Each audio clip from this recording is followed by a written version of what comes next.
Hello, I'm Mindy Burback, Communications Director for Lincoln Public Schools. And I'm Don Mayhew, one of your Lincoln Board of Education members. Welcome to LPS Board Update. This show is an opportunity for us to learn more about what's happening around Lincoln Public Schools and for you, our community, to ask questions. If you do have any questions about our topic today, enter them into the chat and we'll answer them during our live show on Tuesday. Don, this week, Lincoln Public Schools Library Services premiered their documentary, a story of empowerment, education, and inspiration.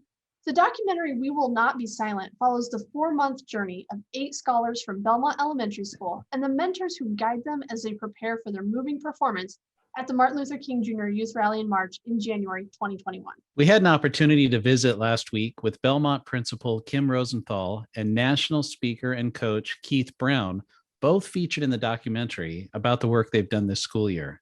Here's that conversation. It is such a pleasure and an honor to talk with our guests today. We are joined by Kim Rosenthal, the principal at Belmont Elementary School, and also joining us is a speaker, an author, a consultant, a coach, and we'll talk about this in a minute, but he's also now a movie star, Mr. Keith Brown. Thank you both for joining us today. Yes, thank you for having us. Thank you so very much. Honored to be here. All right, Keith, let's start with you. People who want to can follow you on Twitter at Keith L. Brown 1911, and your website is www.keithlbrown.com. First, tell us about the work you do, and then tell us why you do it. Well, first and foremost, I am honored to be here in the Lincoln Public School District, where many are giving our scholars tangible tools for them to be lifelong learners and responsible citizens in an ever-changing society.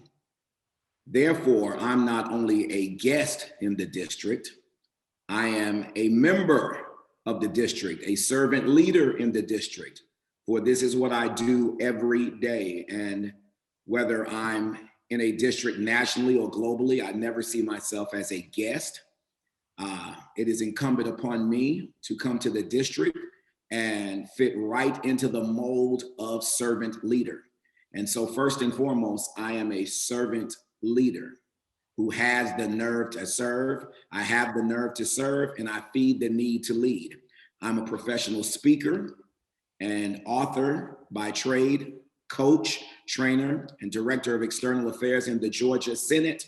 But most importantly, I am a servant leader that takes individuals from impossible to it's possible, and ultimately, I'm possible. I'm glad that you said that. As I was looking through your Twitter feed, one of your tweets was you rapping with a skill and rhythm that I will never possess. And one of the things that you say is, it's I'm possible, not impossible. Tell us what that means to you. Well, it starts with my story, the story of being labeled special ed, being labeled at risk for much of my life. Born in Savannah, Georgia, raised in Queens, New York, and was fortunate enough to attend public schools in both Georgia and New York. But labeled special ed was one of those systematic labels, you understand? And there were many times I didn't feel like Mr. I'm possible. I thought it was impossible. But I had those nurturing teachers and those nurturing counselors and others like custodians, our educational support personnel that doesn't often get a lot of credit. Okay, the ladies in the cafeteria, the transportation team, all of these individuals who nurtured me, family members who nurtured me as well, who taught me that I was not special ed, but I was special, that I was not just at risk, but I would take risks. And so that stuck, because if you can imagine being in a class of 35 and being pulled out, and then you go into a class of 5, and then at that moment, I knew that I was small and Black and different. Mm-hmm. And many scholars across the country know when they're pulled out that they're small and they're different. And so it wasn't always impossible, but because of those individuals aforementioned, I went from impossible to it's possible, because they taught me how to start believing in myself, how to implement the tools that I was giving, the lessons that I was learning. I had to implement those. And then ultimately I went from it's possible to I'm possible, because you see, Don, we cannot allow our scholars to stop at it's possible, because it's possible really means it can happen, It may happen, it should happen, or it could happen. But then we leave it up to chance. We must teach our scholars to be intentional about their futures. And when that happens, then they are transformed into I'm possible. And when you say I'm possible, then you're willing to do the work to be not only successful, but to be significant servant leaders in a global society. Keith, I really appreciate you saying that. And I'll tell you that it really resonates with me personally. When I was young, I grew up very poor. And I remember those times where something was happening at school with school lunches or a field trip that I knew I wasn't going to be able to do because we couldn't afford it. And I remember so many times thinking that I wish that the people who were in positions to make these decisions could decide something that would make my life a little easier for the day. And I'll tell you that so many of our kids now have so many more challenges than I ever had. And the work that our teachers are doing in our classrooms every day, I just have so much respect for that. I know that you have been working with Belmont Elementary this year. Talk about that work a little bit. First of all, it's the Belmont Elementary School. Yes, right. With emphasis on the, and people always say, why do you say the? Because it lets them know that they're the only ones in that particular environment, that these scholars at Belmont, whether it's 700 or 800 of them, they are a small cell in the nucleus of over 40,000 scholars that we serve in this outstanding district. And at Belmont, they say these 8 affirmations every day that I was able to bring to the platform. I love myself. I believe in myself. I'm proud of myself. I'm a genius. I can, I will, I must, and I got this. Now, make no mistake about it. I brought these 8 affirmations to the platform. So I gave them motivation and some education and transformation and inspiration. But it was the leadership of kind-hearted Kim Rosenthal that gave them the implementation. And those teachers are doing it every day, and they do it with enthusiasm. So what we must understand is our scholars can receive all the motivation, inspiration, education, but if we don't do implementation, then we're not going to see a huge difference. But I've seen the difference working with those scholars, working with the teachers and the education support personnel, working with those parents. And so, I am a cougar. I'm a cougar. So it doesn't matter. I hope to go to other schools in the district, but there will be, up front, they will know that there's a cougar coming, all right, to your school. And then, of course, I will be merged into the family of other schools as well. So the work that I've done with Belmont, and this is just a year. Let me just say this. It's a year. And Don, what makes it even more relevant and phenomenal, we've been doing all of this during a pandemic. So that should let all of us know how resilient we are individually and collectively. And if we can do it during a pandemic, and not just the pandemic of COVID-19, but the pandemic of systemic racism, the pandemic of low self-esteem, all of these pandemics we have in society. If we can do it in the midst of a pandemic, we can produce individuals like the track scholars who just changed so many lives on last night. And they say, we will not be silent. And I believe that's what our scholars are saying across the district. We will not be silent, but here's the catch. I don't mind you not being silent. So it is now my duty to give you a voice and to allow you to exercise that. And that's what they do at Belmont and hopefully throughout the entire district. I think you're right. And we've talked about this at board meetings too, how the equity work that we've been doing in this last year with all of the challenges that we faced, this has still bubbled to the top as a priority for us. And I think that is a statement of the priorities of the district. Kim, let's go to you for a second. We're going to be talking about the documentary in a moment and the work that the Belmont track scholars were doing to get ready for the MLK rally. Talk to us a little bit about that process and the work that your students did. So our students are identified as a track scholar as a 4th grader. And what does that mean? It is a leadership program. It is a program where students go through a series of exercises to really dig deep and learn about themselves. And they really think about this leadership that they have within themselves, and they bring it out. And they talk about being good citizens. They talk about being good scholars. It is a way for us to build tomorrow's leaders. So they start that program in 4th grade, and they go through that program. And then as 5th graders, this group is able to participate in what we call the book project. And the book project is what the students perform on MLK Day. And through the book project, it starts in the fall, and the students are given a book, and that is chosen by our Library Media Services Department in LPS and by Pete Ferguson. And they identify a book that the scholars are going to work through. And they pick apart this book, and they look at what is really being said in the book. They interpret the book. They use literacy skills that they're learning in 5th grade to really dig deep into the book. The book always has an equity underlying theme. So then the students will work to write the script, and they put some information into the script about what's going on in the world, about equity. Then they rehearse and rehearse and rehearse, and they perform the book at the MLK rally. This year, we were not able to do a live performance at the MLK rally. And so it was a video performance. And that is kind of where the documentary came from that we premiered last night. It's a documentary of the journey of the scholars as they developed their performance. Kim, how has the work that your students have done been affected by having Mr. Brown in the building? He's been another consultant for them, and has added another layer of energy to their work. They have been able to work with him. He has taken them through some exercises. He's helped them to really dig deep. And I want to say that it's not just them that Mr. Brown has impacted.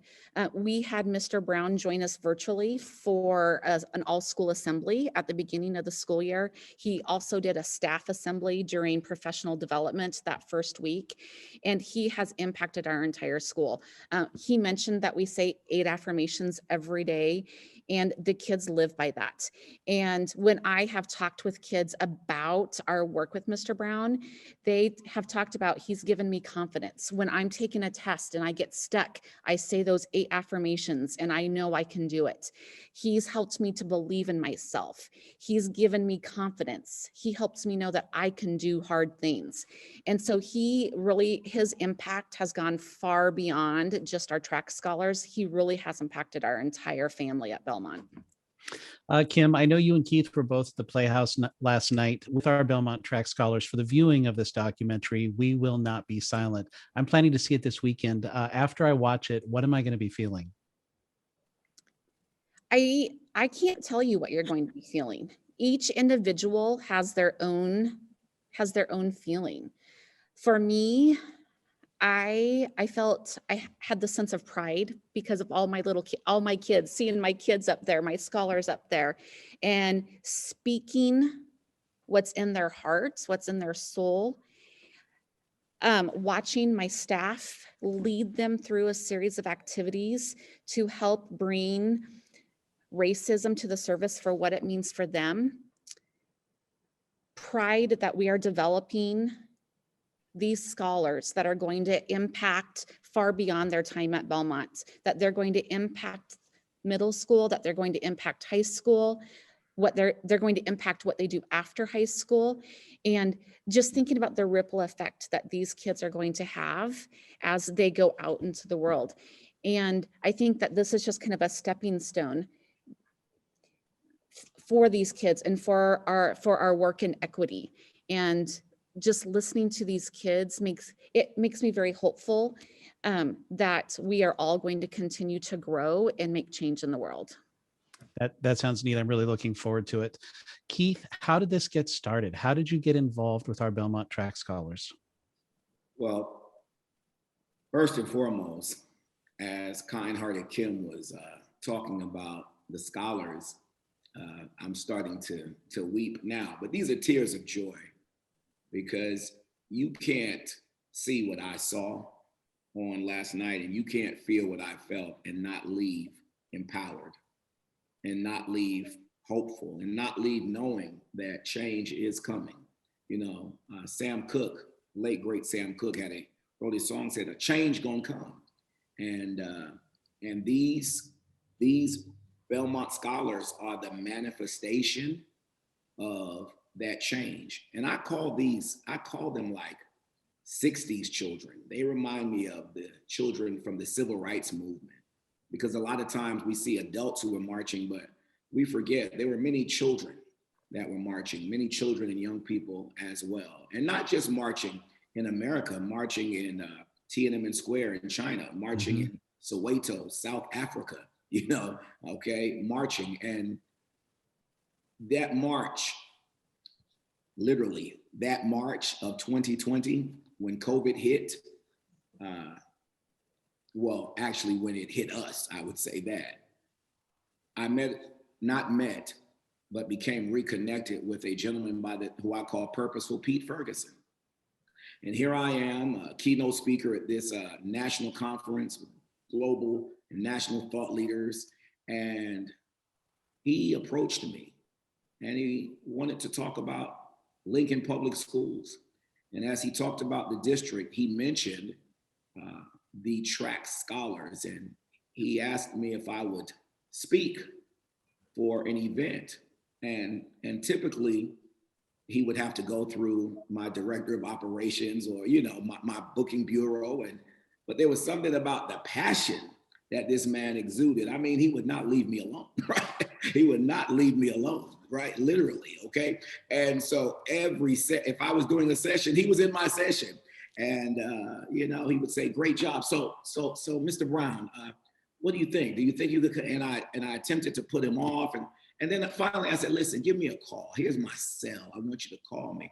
And then he did something that really impacted my life. He pulled out a photo from, I believe, a decade earlier of the two of us at a conference. And he said, "I watch your work and I know these children will be impacted by your work." And I cried like I do. I said yes. And my life has been enriched ever since then in a way that it would not have been enriched. And because Belmont Elementary and the track scholars, because they enriched my life over the course of the last year, the hundreds of thousands of individuals that I have engaged with, their lives have been enriched as a direct result of Lincoln Public Schools in general, but Belmont Elementary in particular. And that's the cycle of each one reach one. So Purposeful Pete advocated for those scholars in the district. I was brought in, and a year later, I'm a much better human being because of Belmont Elementary and those track scholars.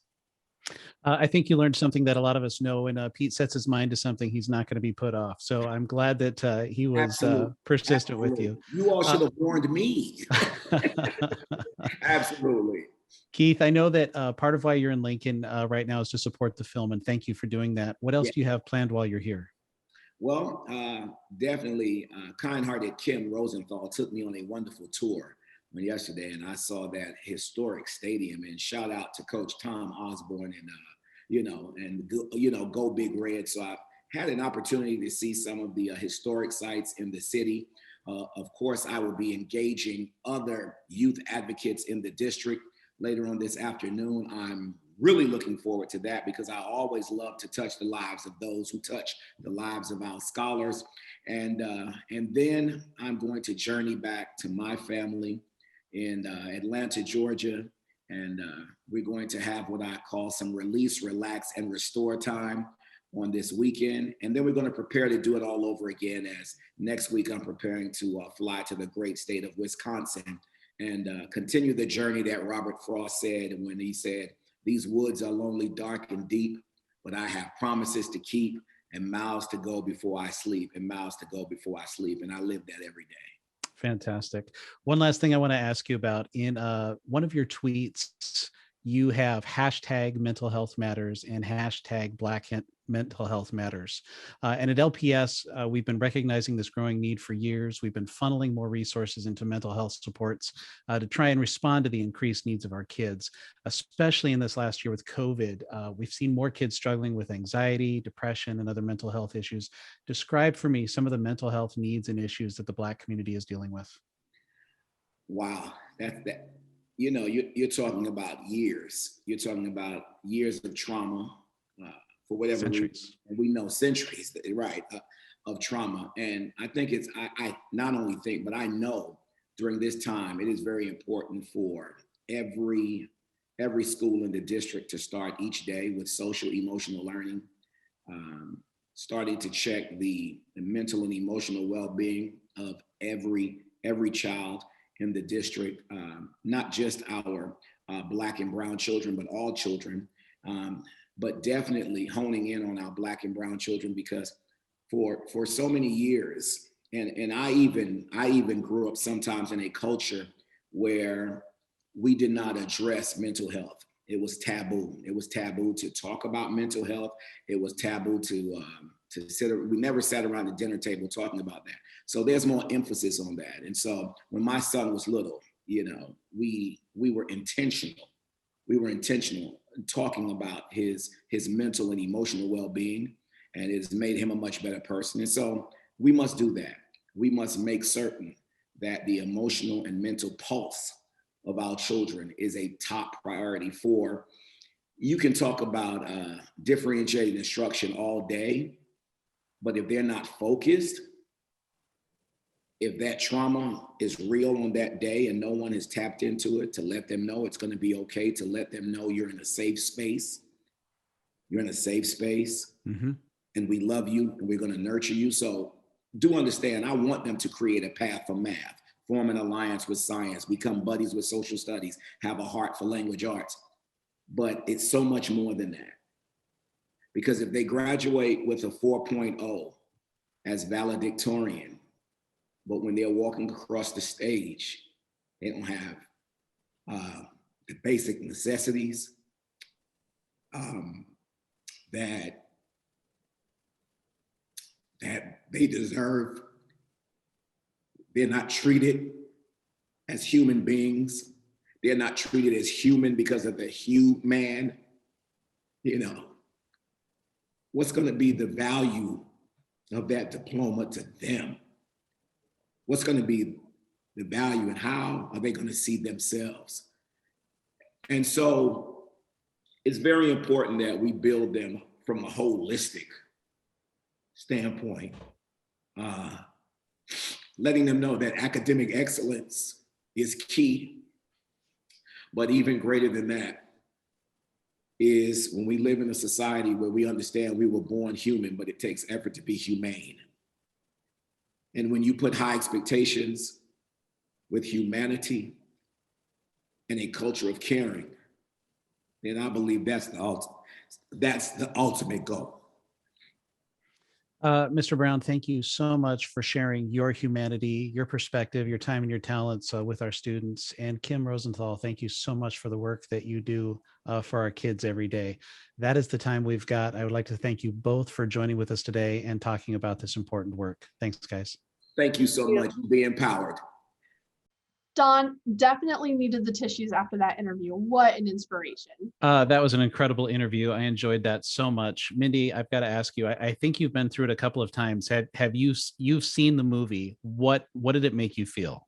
Oh my gosh, it's so inspirational. And I knew just working here that there's a lot of work that goes into that Martin Luther King Youth Rally in March, and everybody sits up and pays attention when the Belmont Scholars perform. They're usually the last performance of the event.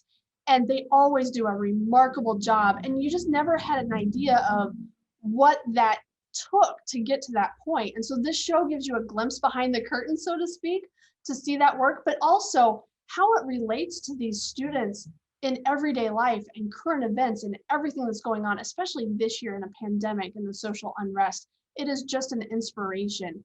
I think it also shows the amazing work that our educators do on a daily basis. And it's not just during the school day, it's I mean, this all happens after school. This is part of the community learning centers. And it shows the importance of that extended learning through our community learning centers. It is just a powerful 1 hour glimpse behind the curtain, so to speak. Now, the film is called We Will Not Be Silent. If people want to watch it, how can they see it right now?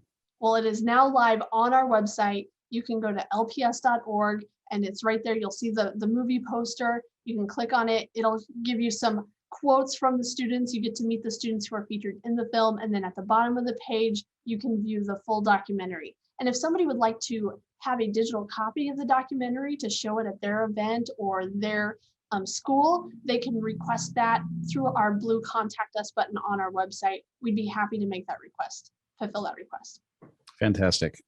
And if you have any questions about what you've heard here today or anything that's going on, you can ask on our Facebook page or on our website, lps.org, by clicking on that blue contact us button, and we will work on answering your questions for our next episode. Please join us for LPS Live Board Preview on Facebook, Tuesday, May 11th at 5 p.m. before our Board of Education meeting. You can find the agenda for our board meeting on our website. Thanks for joining us today.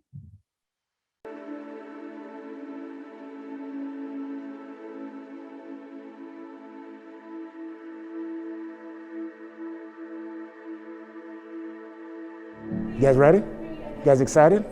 Yeah. You guys are awesome. All right. Here we go. Okay, guys. Professional the whole time. That starts now.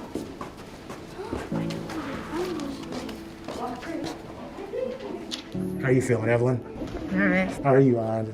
I feel nervous. You feel nervous? You're gonna do your thing. How about you, Peyton? Huh? How are you doing? Good. Are you awake? Sure. Okay. Yeah. Muhammad, how about you? Good. You gonna knock it out there? Okay. Kennedy, what about you? How you doing? This is my pregame interview. How you doing? Good. Good. How about you, Laura? Good. You gonna do all right? How are you doing? What are the people about to be in store for? A lot of inspiration. A lot of inspiration. What are they about to get? What are they about to get from you? Some passion. Some passion? Some passion? Confidence. All right. So if I'm speaking and everyone has last part, do we all get off stage after that? After the I love myself, I believe in myself, after that, that's when you leave. You got this, you got it. They've had a lot of changes thrown at them in the last hour and a half. Man, they're amazing. They've got this. I'm excited, but I'm also really nervous. 2 minutes, Pete. And I am 2 minutes. just excited thinking about the possibilities of how many people these kids are going to empower here in just a few minutes. We had a situation this morning that took me away for a little while, but I came bolting down through the campus. 5, 4, 3.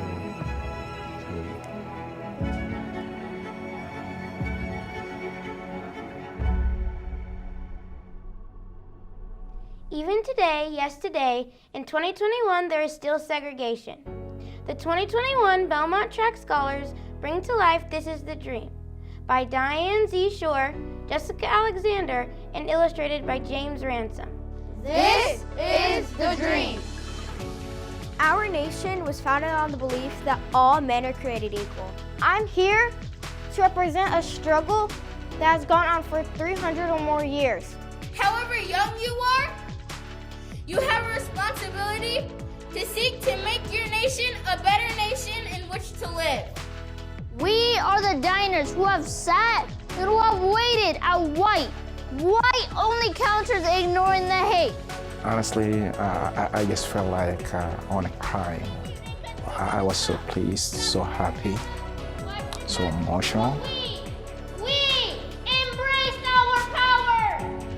I introduce to you Reverend Dr. Martin Luther King Jr. I remember that Monday morning that I was able to be in court, Chief Defender. A lot of people don't think that younger kids are capable of understanding everything that's going on in the world right now. I want you, yes you, to take steps with me for justice for Breonna Taylor. I walk together, taking 2.23 miles of steps of kindness, honoring Ahmaud Arbery. This is like living proof that they do and that they're acting in it as well. We must walk together for 8 minutes and 46 seconds for equality, for George Floyd.